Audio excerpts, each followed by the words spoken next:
Hare Krishna. Thank you very much. It's really wonderful to be here with all of you. Just want to make sure we see. Okay. I want to see who all the participants. We already have quite a few devotees here. So we'll get started. Om Namo Bhagavate Vasudevaya. Om Namo Bhagavate Vasudevaya. Om Namo Bhagavate Vasudevaya.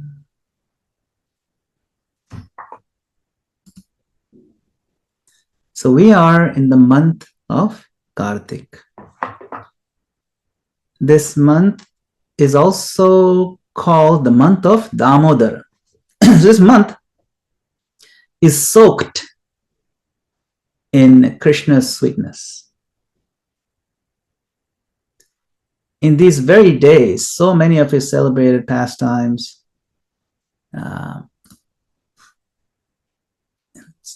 clear. So many of his celebrated pastimes unfolded in Braja. So many.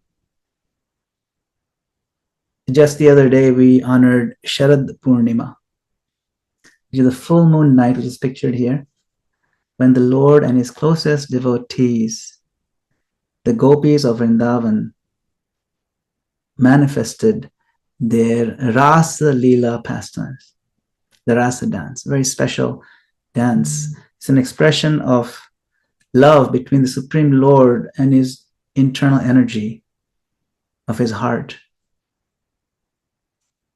and her expansions. And of course, there's also a very famous tender Vrindavan memory connected with the day of Diwali. You might have heard of Diwali. It's probably the most famous of the Vedic holidays, especially globally. If you ask somebody which is the one Hindu holiday, if they're not Hindus, they would know Diwali. Everybody knows that. On that day, a very tender pastime took place. Many devotees may not be aware that this pastime of Mother Yashoda, tying Krishna, is a Diwali pastime. So she tied him to this wooden grinding mortar because of his mischief. And that tying of the Lord in ropes of love is what we come to celebrate in this month of Kartik. This month is named after him. Every evening of this month, the devotees sing the Damodar Ashtakam. Ashta means 8. So it's an 8-verse hymn, song, that bathes the heart in devotion. Our tradition treasures many such hymns or song, and this one in particular is the most beloved. There's another Ashtakam we sing every day in ISKCON. The very first song we sing is Guru Ashtakam, the spiritual master, Samsara Davana. So this Ashtakam, this idea of 8 verses, it's very prominent in our culture, in our tradition. This particular one is one of the most famous, Damodar Ashtakam. So these verses, they glorify this Damodar pastime described in the 10th canto in the 9th chapter, the 10th canto, Srimad Bhagavatam. And we accompany our singing by offering a lamp to Krishna. Now, the author of this song is a great sage by the name of Satyavrata Muni. And this song itself appears in one of the Puranas known as the Padma Purana. So it's very authentic. It's very ancient. It's just like, the Bhagavatam. It's as old as that. And it is considered devotion condensed. Now you have milk and you condense it down. It's a devotion that is condensed down. And if we sing it with understanding, like you're not just singing the words because you've heard the word, but to know the meaning of the words, or the meaning of at least each of the stanzas and the essence behind them. it gives us deep joy. So before we enter the verses, let's talk a little bit about Vrindavan. Vrindavan Dhama. Vrindavan is a place it's a forest. Vana means forest and Vrinda means tulsi trees. It's a forest of tulsi trees. And the Dhama, Vrindavan Dhama means the Lord's abode, place where the Lord resides. So the entire spiritual world is known as Vaikuntha. Vaikuntha means a place free from all kinds of anxiety, full of purity, full of love, full of knowledge, full of happiness. Now, in truth, the Lord pervades everything, even the spiritual world and the material world, both. But we do not perceive him everywhere when we are conditioned. People sometimes say, God is everywhere. So why should we go to the temple? God is everywhere. Why? Just stay at home or whatever, go wherever else. Why do you need to go to the temple? Srila Prabhupada would answer gently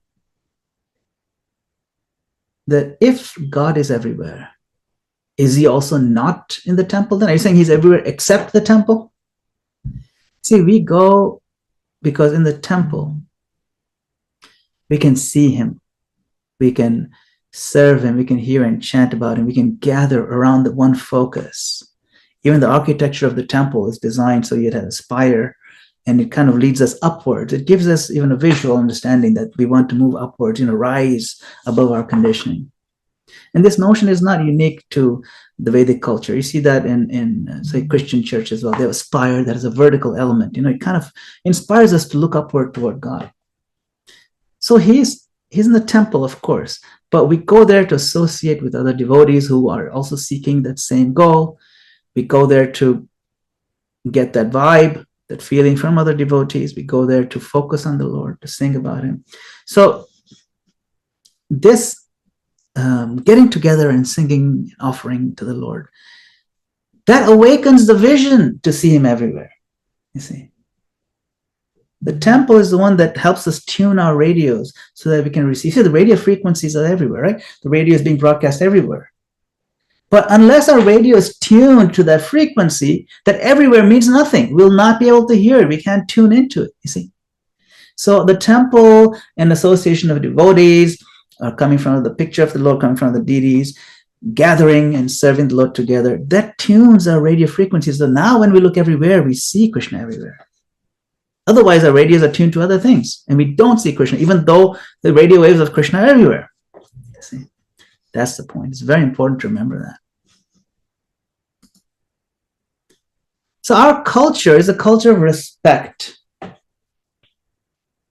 Everyone says namaste, namaskar, right? We begin with the Damodarashtakam with one word, namami. Namami. Namamishwaram, right? Namami, I offer my respects, my obeisances. His namaste is not just a mere greeting. We bow to the super soul in the heart of every being, seeing everybody as a potential temple of the Lord. Every body, every single moving body is a potential temple. Why? Because the Lord is there anyway in the heart. And when that consciousness is awakened, then the body does become a temple. That's why we say namaste, bow down unto you. So from that mood, we turn to the very first word of the hymn, Namamishwaram Satchidananda Rupam. So Satyavrata Muni offers obeisances not to an impersonal light, but to a person, the supreme controller. Sometimes people have this idea that the highest absolute truth is not a form, doesn't have a form. But here we see, Namamishwaram Satchidananda Rupam. Rupa means what? Form. But not an ordinary form like ours, different. See, Satchidananda. The person, the supreme controller, Ishvara means the controller, supreme controller, Ishvara, whose form is eternal, Sat, full of knowledge, Chit, and full of bliss, Ananda. So sometimes people argue that to ascribe a form to the absolute truth, to God, limits him. In fact, to say that God cannot have a form is the actual limitation.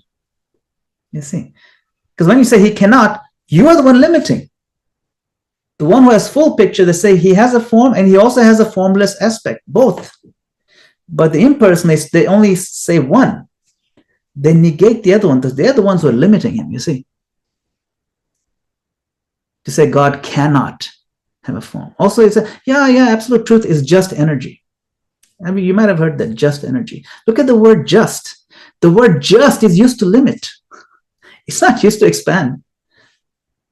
See, so Krishna consciousness, and not just Krishna consciousness, the scriptures, this is from Padma Purana. The scriptures emphasize the limitless form, not the limited formless. See, that's important to understand. We have to base our understanding on scripture, not some twisted word jugglery of the Vedanta. We need to see the full picture, not just pick and choose what we like and promote our own, impersonal philosophies. We don't need to do that. Krishna's form is spiritual. It does not age, it does not decay, it doesn't sicken. He's ever youthful and ever fresh. There's a difference. Now we're moving on to the difference between Vaikuntha and Vrindavan. Although Vrindavan is part of the larger spiritual sky, which is called Vaikuntha in general, but Vrindavan is different from the other parts of Vaikuntha. In Vaikuntha, the Lord is worshipped in awe and reverence as Narayan, Lord Vishnu. Love there is pure. It's not that there's not pure love. It's pure love for Narayan. But it's tinged with a respectful distance. Now, in Vrindavan, the Lord is at home. He is intimate, carefree, completely himself. But, just give me a second, something's going on.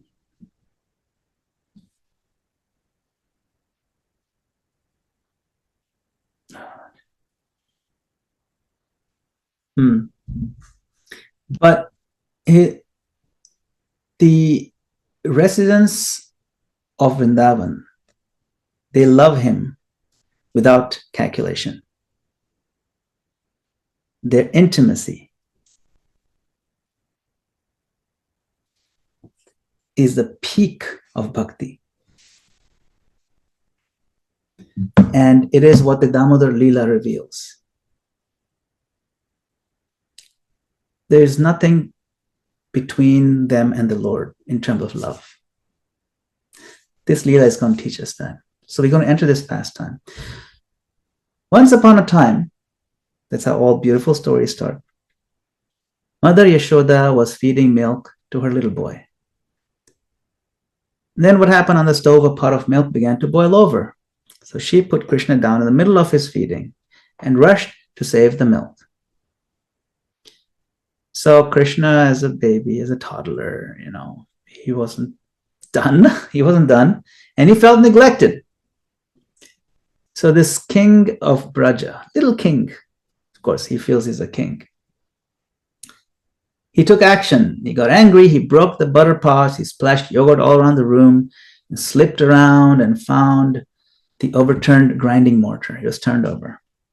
So above, their pots of yogurt were hung from the rafters to keep them out of his reach. He climbed onto the mortar with his tiny hands and broke those pots.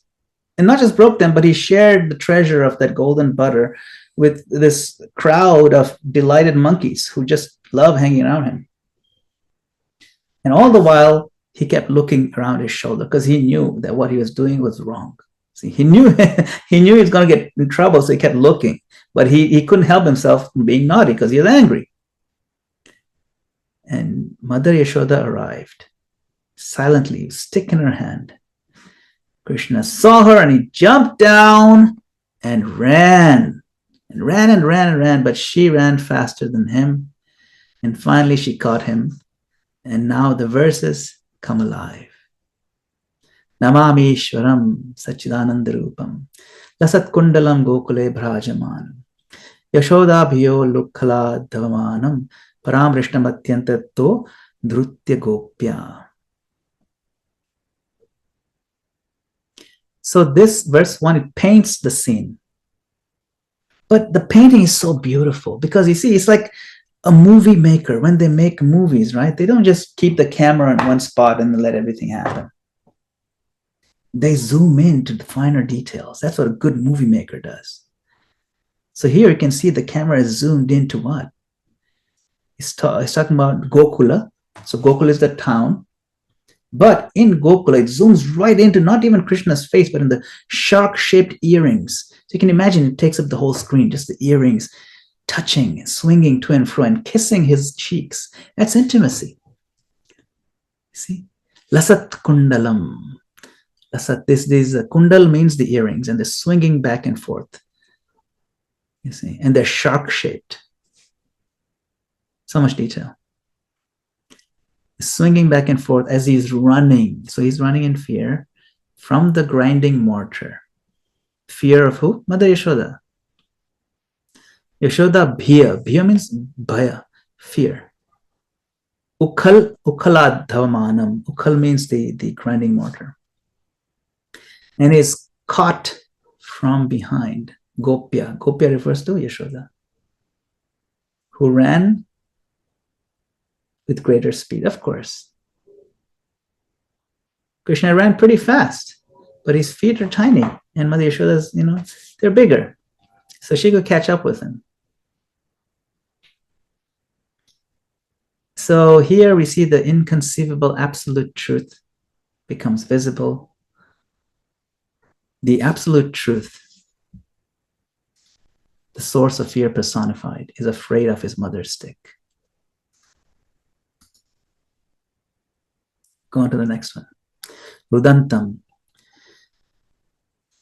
Rudantam means to cry. Rudantam muhur netra yugmam rajantam karam bhoja yugmena satanka netram muhu shvasakam patri rekhanka kantha Sthita graivam damodaram bhakti bhatam. Now we're zooming in more. The camera gets closer. Krishna is crying, not just crying, he's rubbing his eyes again and again with his two lotus hands. Karambhoja. Kara means hands. Ambhoja means lotus. Is rubbing. His neck ornaments, they're trembling with his quick breaths. Why is he breathing so quickly? Because he's afraid. And then this piercing phrase, Bhakti Baddham. He's ending Bhakti Baddham. Baddha means tied, but tied with Bhakti. He's bound, not by rope, but by the love of his pure devotee. So Mother Yashoda, she dropped the stick out of compassion. Because she could see he was really afraid. But she also decided to discipline the child. So she brought a rope and started to tie him to the mortar. Now, how afraid was Krishna? Look at the word satanka. Satanka netram. Netra is his eyes. Satanka means sa-atanka. He was not just a little bit afraid. He was very afraid. He was terrified. Atanka means terror. If you're familiar with Hindi or Gujarati, we have this word atankavadi, means one who spreads terror. Terror means the next highest level of fear. So sa-atanka means Krishna is terrified. See, someone may ask, was Krishna truly afraid, or was he only pretending? Saharacharya Vishwanath Chakravarti Thakur, he explains that for the sweetness of his pastimes, Krishna truly enters the mood and forgets his supremacy completely. If it were only acting, the rasa would be thin. See, the feeling would not be real. Even Queen Kunti is bewildered by this. Remember, Queen Kunti, by the way, if you read her prayer, she's the first one giving prayers in Bhagavatam. She was there on that day and she witnessed this. You know how we visit each other on Diwali? This was Diwali day. She saw this thing happening. And she knew that he's the Lord, but still she was bewildered. Whoa. And so she also talks about Krishna being, even though fear is fear personified, is afraid of Krishna, yet Krishna is afraid of his mother. She recognized this. So this is the contradiction, this paradox. This is the nectar of Vrindavan, the Vrindavan pastime, that Krishna is actually afraid. Satanka Netra.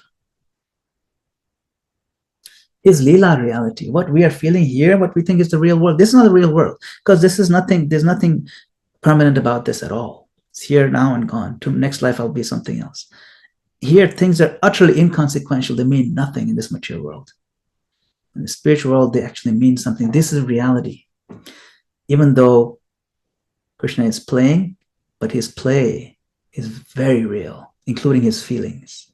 See? So, what is happening now is she brought a rope and tried to tie him. But everyone knows the rope was always 2 fingers too short. She had another rope, again, 2 fingers too short. They kept adding, the gopis gathered, they were astonished, what's going on here?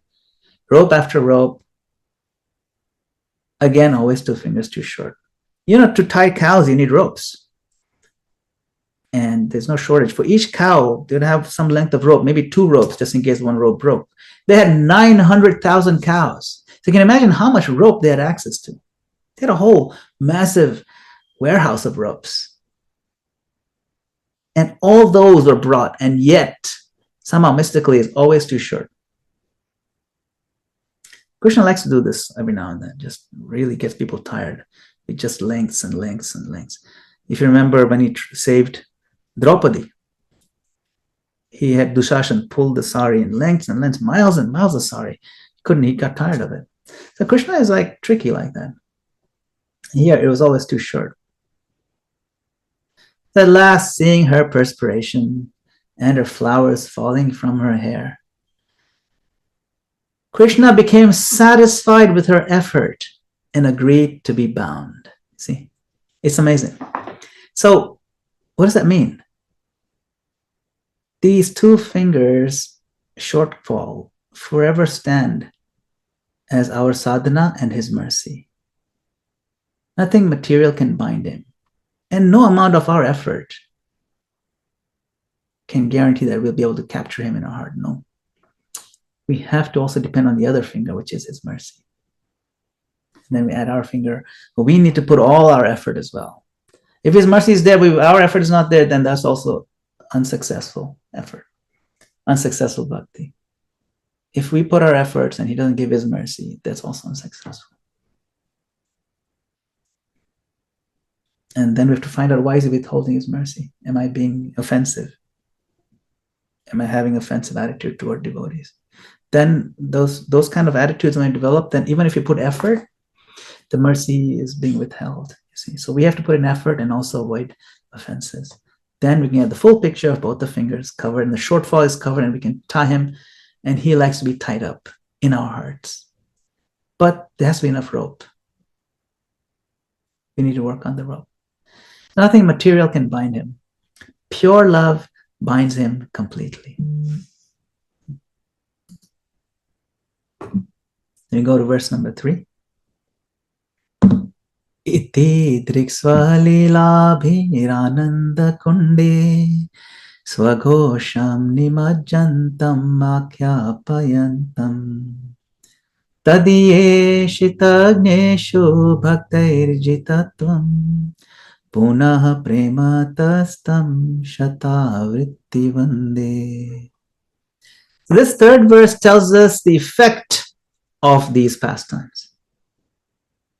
That by such childhood leelas, swalila, his past, swa means his own, he is drowning the inhabitants of Gokula in pools of ecstasy. Ananda Kunda. Kunda means a pool.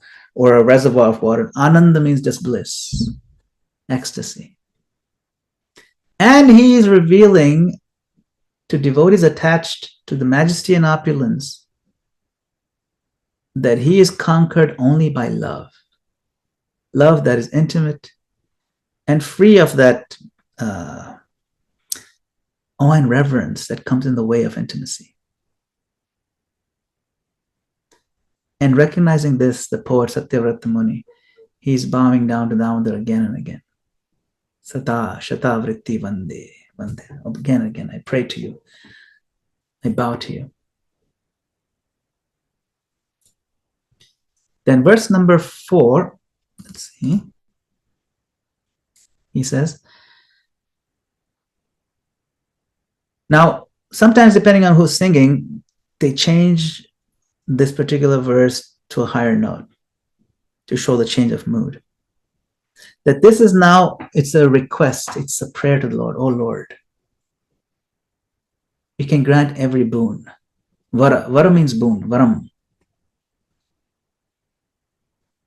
But I don't want liberation, no residence in Vaikuntha or anything else. He says, Varam deva moksham na mokshavadim va na chanyam vrineham varishadapiha idam teva purnatha gopala balam sada me manasya virastam kimanye.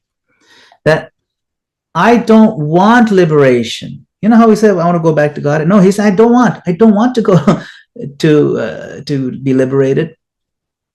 I don't want residence in Vaikuntha. I don't want anything else.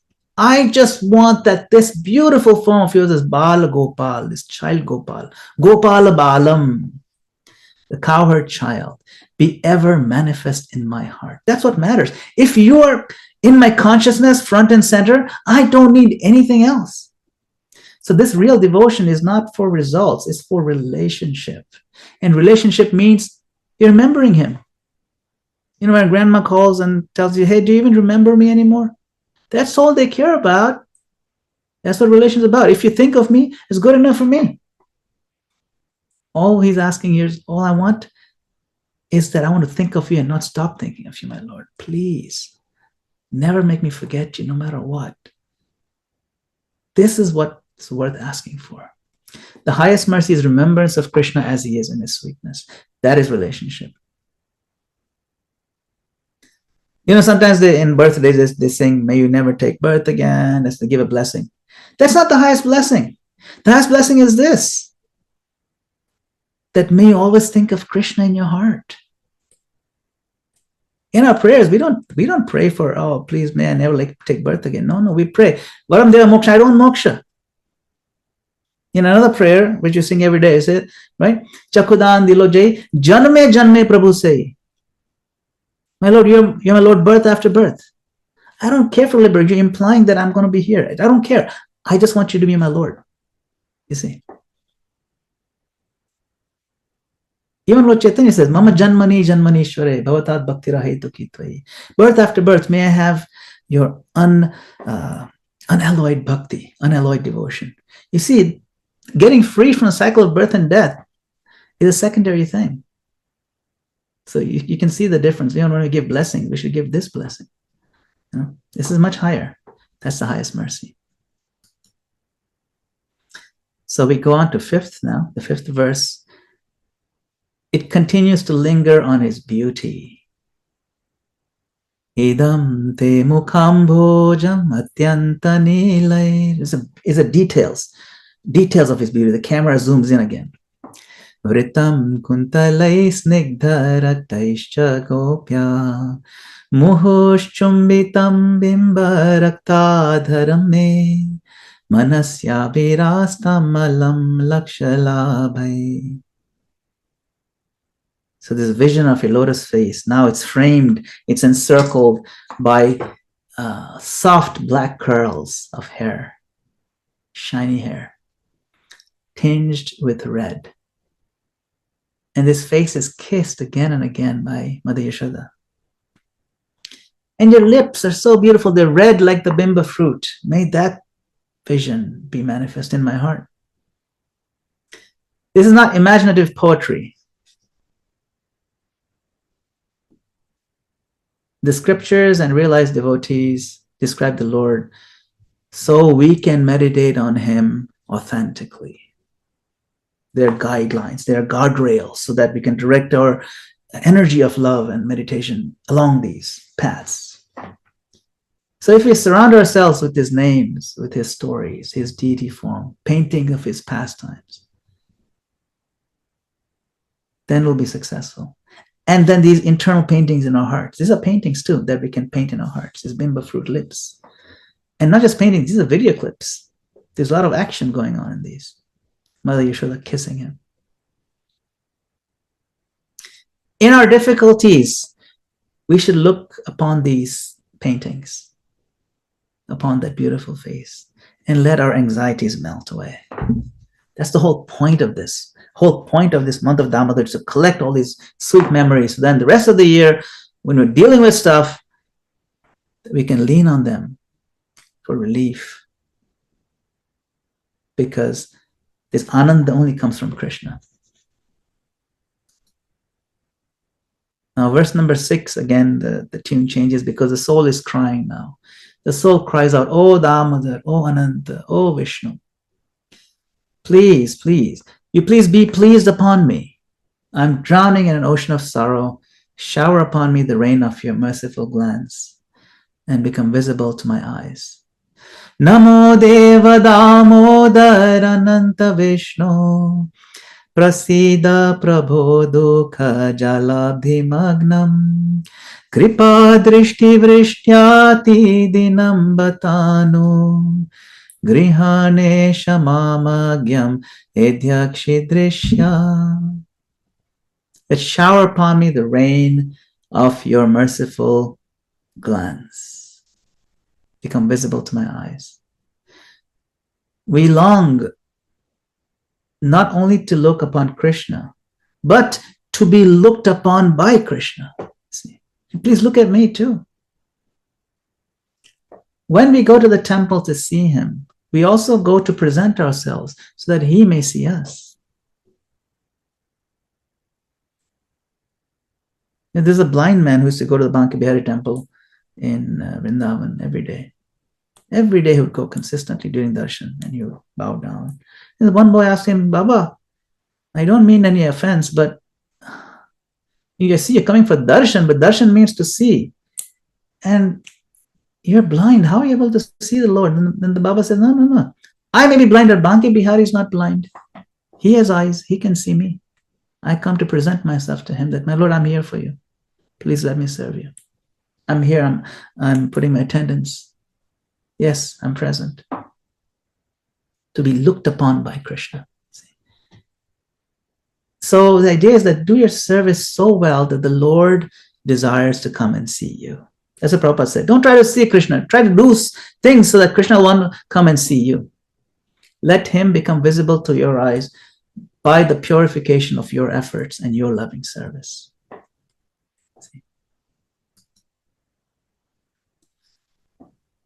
And of course, verse number 7 remembers the mercy that is shown to Nalakuvar and Manigriva, the two sons of Kuver. Kuver Atmajo, the two sons. Kuver Atmajo means the two sons. Kuver Atmajo Baddha Murtya Eva Yadva Tvaya Mochito Bhakti Bhajo Krito Cha Tatha Prema Bhaktim Swakame Prayacha Namokshe Graho Mesti Damodareha. So we know the story of these two unfortunate fellows who later on became very fortunate. That in the previous life they were intoxicated and then they were shameless before the sage Narada. And then they were cursed to become trees. So even if a curse is coming from a pure devotee, his curse is a benediction. So they took birth as these twin trees, Arjuna trees, in Nanda Maharaj's courtyard. So one day, this bound-up child, Krishna, pulled a heavy mortar between those two trees. It's a great cracking sound, and the trees fell. And from the trunks emerged these two effulgent beings who offered prayers and gifts of devotion to Krishna. So this Satyavrat Muni, the poet here, the author, he prays, please, tatha prema bhaktim, please you give me that prema bhakti gift. I don't want liberation. Again, same thing. Na mokshe. Again, he's saying, I don't want liberation. Na mokshe groho me sti damodareha. I only want love. Only want bhakti. If you can give me that, they'll be the best, my Lord. So it's interesting that these two, Nalkuvar and Manigriv, were bound by the curse into this form of a tree. They're trapped in the material world, the material cycle, conditioned world. Similarly, we are also bound and trapped. We are trapped by the three modes. We're helpless in the way we can behave because the modes have us so viciously gripped, the material world. We can barely come out of our habits, just like being stuck in a tree body. It's hard to change. We're trapped. So these two are trapped also in the bodies of trees. But interestingly, when Krishna himself was bound up by ropes, he liberated them, even though he himself was bound up. You see, that is the amazing paradox of this pastime, that the Lord who is tied up is freeing us. So the more we meditate on this tied up Lord Damodar, the more free we will be from our ropes of conditioning. The three modes are called ropes. Guna means ropes. We're tied up by these ropes. And we want to come out of these ropes and get prema bhakti. Tatha prema bhaktim swakam me prayacha. Na moksha. I don't want liberation. I want prema. I want love for you, my Lord. Can you give me that? It's quite beautiful. Coming to the last verse. Now, this last verse includes a personality who is the greatest of all. See if you can notice the name. This verse 8, it offers obeisances the wonderful order, wondrous. First, to the rope that binds his belly. Namastestu damne. Damne means the rope. The rope is not a dead thing in the spiritual realm. Everything there is conscious and effulgent and always eager to serve. Then obeisances to his belly, like that. Namaste sudamne spura dipti dhamne tvadiyo darayatha vishwasya dhamne namo radhikayai tvadiya priyayai namo nantalilaya devaya tubhyam.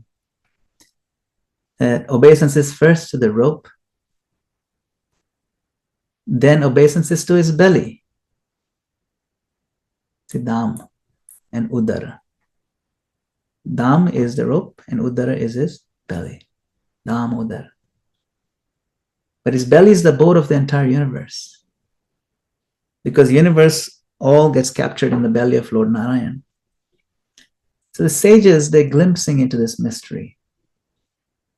Mother Devaki also, when the Lord was in the womb, she wondered about the Lord, in whose belly all the worlds are resting. And now that Lord is in my belly. Amazing. Then, of course, obeisances to Srimati Radhika. Namo Radhikaye. So Radhika's name is right there in this Purana.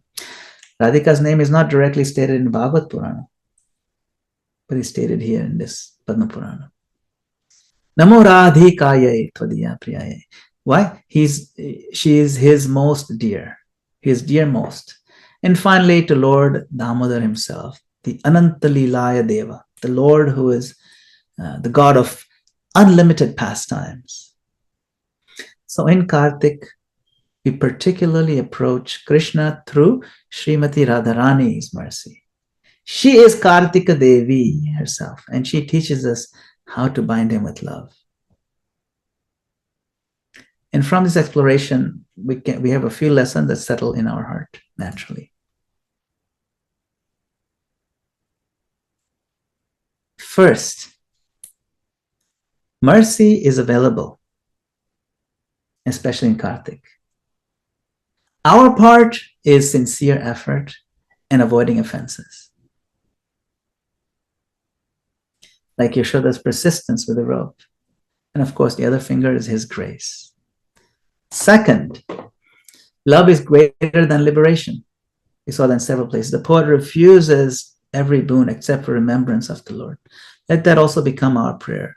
Say, my Lord, let this flame be my love. Please remove the darkness within me. Third, service opens the eyes. We don't force the vision. We live the vision. And the Lord then reveals himself. That's how it works. That's the way. That's the system. Fourth, Vrindavan's intimacy is the pinnacle of devotion. It's the highest.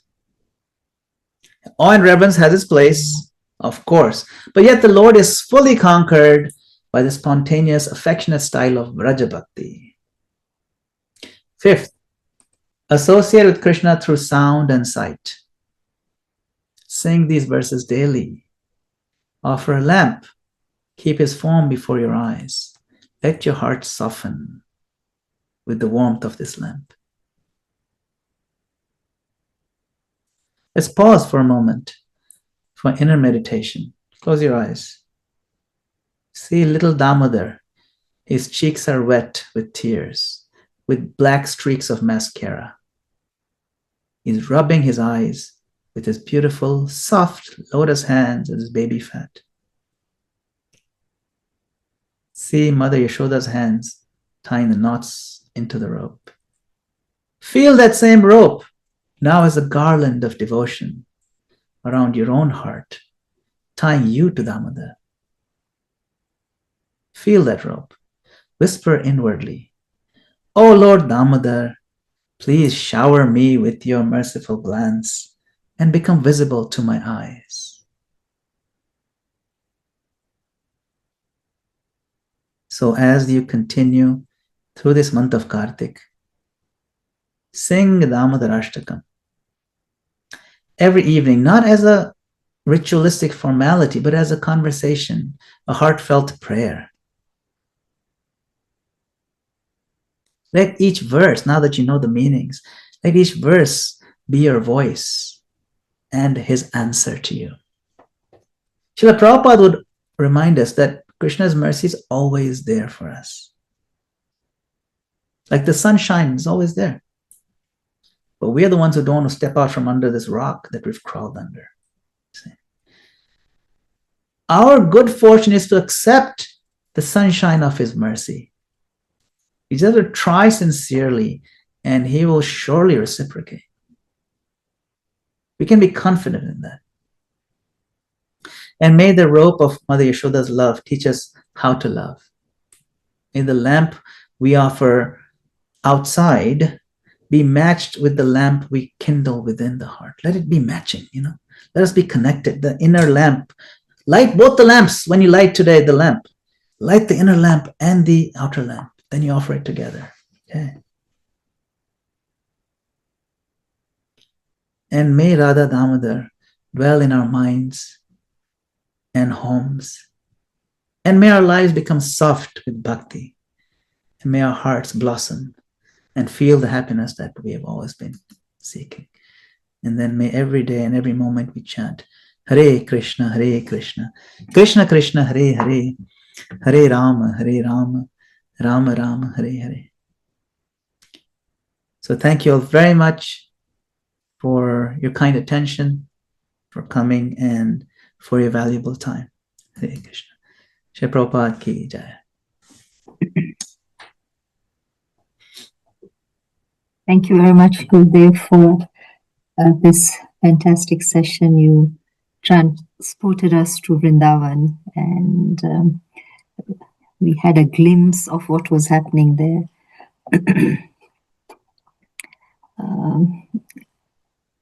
Are there any comments or questions from the group?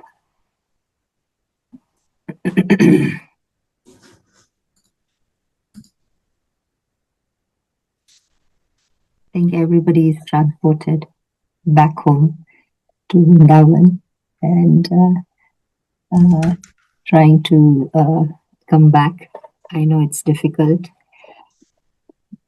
I really liked it when I lost connection between verse 5 and 7, but before that, I thought it like as if we are putting in an application to the Lord and saying, Lord, let me not forget you. I mean, that's one thing that really gripped me, and I will meditate on that. That we always ask for this, that, other things. Let this happen. Let this happen. But this is a prayer that I'll include. Let me not forget you.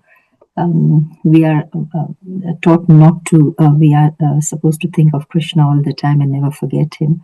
But if you put in that as an application, that Lord, please, please, please don't let me forget you, I think he might shower his mercy on us. So thank you very much. See Panchali Mataji has a hand up. Hare Krishna Prabhuji, please accept my humble obeisances. All glories to Srila Prabhupada. First of all, just wanted a quick comment, just a big apology because I joined very late. So I look forward to attending your classes from the beginning next time. And also apologies because I missed you when you were in London recently. I was not here, I was in India at the time, but I also look forward to you returning to London so that I can personally serve you. Thank you, Prabhuji. So, as I echo Kartika Mataji's, whatever little I heard, you transformed us to Vrindavan. Thank you, Prabhuji. Hare Krishna. Hare Krishna, yes. The whole point of thank you so much, and thank you for welcoming me again to London. I had an incredibly amazing time in London, with everyone is just pouring so much care and attention. Kirtika Mataji, Shilen Prabhu, Tripti Mataji, they're all right here, and I just felt so much at home there. Even though it was my first time, it was quite amazing. So I look forward to coming there again. Yes, Tripti Mataji, go ahead. Hare Krishna, Prabhuji, Madana Pranam. All glories to Srila Prabhupada. All glories to all Vaishnavas everywhere. Just wanted to say a wonderful class, wonderful explanation of the Damodarastakam, the love between Krishna and Yashoda Maya. And another thing I wanted to say is this Panchali Mataji is a very, very important member of our morning meditation group. Where you came, she wasn't there when you come to our group to enlighten us about the japa meditation. So she missed that opportunity to associate with you. But she's amazing. Also, she reads a lot and she shares all her knowledge with her wisdom on the scriptures with us every morning. Whenever it's her time to lead, she's amazing. And thank you. But I just want to say thank you very much to you. Hare Krishna. Thank you, Tripti Mataji. Yes. Shame, it's only because you're such a great devotee. So thank you. And I mean, I didn't think I need to say anything to introduce you to anybody, including Madana-gopāla Prabhuji. You served him so well when he was in London as well. So thank you to Tripti Mataji for your association as well in the morning. Yeah. I'll have to now look at my calendar and book my next ticket shortly. I'm getting so much pull coming from that direction, so I should go. Yes, we can remind you every other day. Hare Krishna. Panchali Mataji is a regular on this group every Saturday. She gives a session as well. So I see a lot of new devotees today. So kindly join me at the same link. Same time. Kirtika Mata, you can. Yeah, there you go. Okay. See. We have quite a few. Yeah, it's a good. Yeah. There is a question in the chat. Let's see. Yes. Unrelated question. Seek to understand the nature of the soul, its origin, fallen in the mature world. Why cannot remember past lives? What distinguishes the eternal throne from Bhagwan if Abheda is non-different? Is taught. Can a soul that was once a ghost attain liberation? Why do some souls experience poverty and mental illness? Yes. So lots of questions, Collins, Diwa. Yes. Many questions. I can just summarize these, but it's the essence of our predicament right now. Is that We understand from the Gita, the nature of the soul is eternal. Eternal means beginningless and endless. So there's never a time when we did not exist. When I read that, I was like, wow, that's so hard to understand, because we usually think there's a birthday, and then I'm going to die, and then that's it. Okay, maybe I'll never die. Maybe I'm eternal. But I did come into being at one point. There was a time when I didn't exist. And then I was created by God. But that's not true either. See, Krishna says there's never a time when you didn't exist. So God didn't create us. Really? I thought we always say God created us. No, he didn't. We are the same age as God. See, in that sense. Because we're both ageless. Nityo nityanam, chetanas chetananam. Eka bahunam yo vidadati kamans. The only difference is that our age is the same. But the categorical difference between God and us is that God, the absolute truth, he eka bahunam yo vidadati kaman. He fulfills the desires of the many. So there's only two categories of eternal beings. One category has many members, and the other category has only one member, that's Krishna. Krishna fulfills the desires of all the other members, who are also eternals. See? Now, to fulfill their desires, he gives them options. He gives us options. You have two options. One is to be fully natural and be yourself. Or another option is pretend. You can be a pretender. So you want the pretend world, or you want the natural, be yourself world. And because he gives us the freedom out of love, and he says, this is, it's completely up to you. This is part of being loving, is I give you the freedom to be natural, or the freedom to be pretend. So some of us, very few of us choose the pretend world. Majority chooses the natural world, which is the free world. So because those of us who are trapped in the material world, this is the pretend world where we can pretend to be something we're not.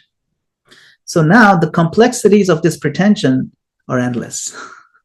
And those are the things that you're talking about here. Getting a ghost body, getting a physical body of an animal, maybe of a human being, whether we forget the past lives or you remember the past lives. All these are complexities of the pretend world. See? But at the core of it is the nature of the soul is eternal. We are trying to be happy here, but it's pretend. So pretend world can never make us truly happy, because you can never be happy when you're not yourself. So Krishna keeps coming to the pretend world, to material world, reminding us, stop pretending. Be natural, be yourself. I'm here to remind you. Come on, this is the way to kind of undo the pickle that you've put yourself into.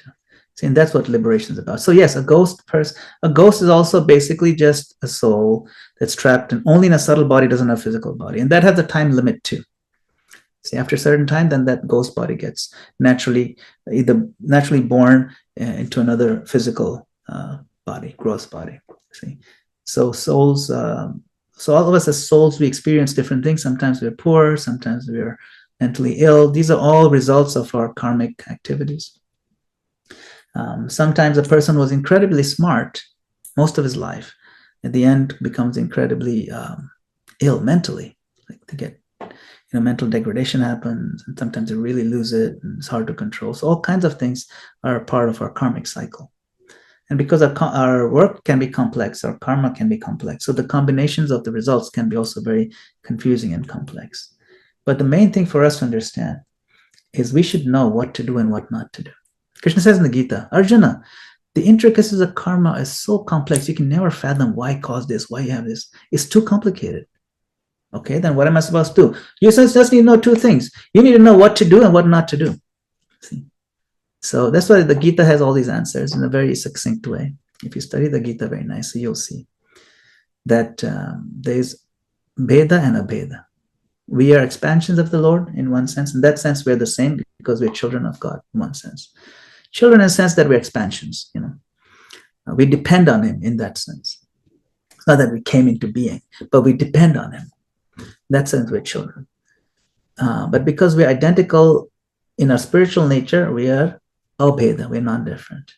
But because we are tiny and he's big, we're different in that sense. See, so therefore is achintya, bheda and abheda. We are one also, and we're a little different also. If you can understand these two, at least get a sense of these two ideas, then things are clearer. This discussion is a lot because each of your questions is like a whole topic of discussion. I'm just trying to summarize it. It's hard to address this in just 1 or 2 minutes, but feel free to reach out to me if you have any other questions. If you want to discuss this further, you can get my contact information from Kartika Mataji. Hare Krishna. Hare Krishna. Thank you so much. Gurudev, we have exhausted our time, and I know you have a busy schedule as well. So we start on time and finish on time, unless anybody has a burning question. If not, then I will request Eastern Prabhu kindly end the session. And I'd like to, before we end the session, we'd like to thank everybody who have joined, who are new to this group. Kindly join in every day. We run this session, even on weekends. We never stop. So Hare Krishna, and thank you very much for your association today.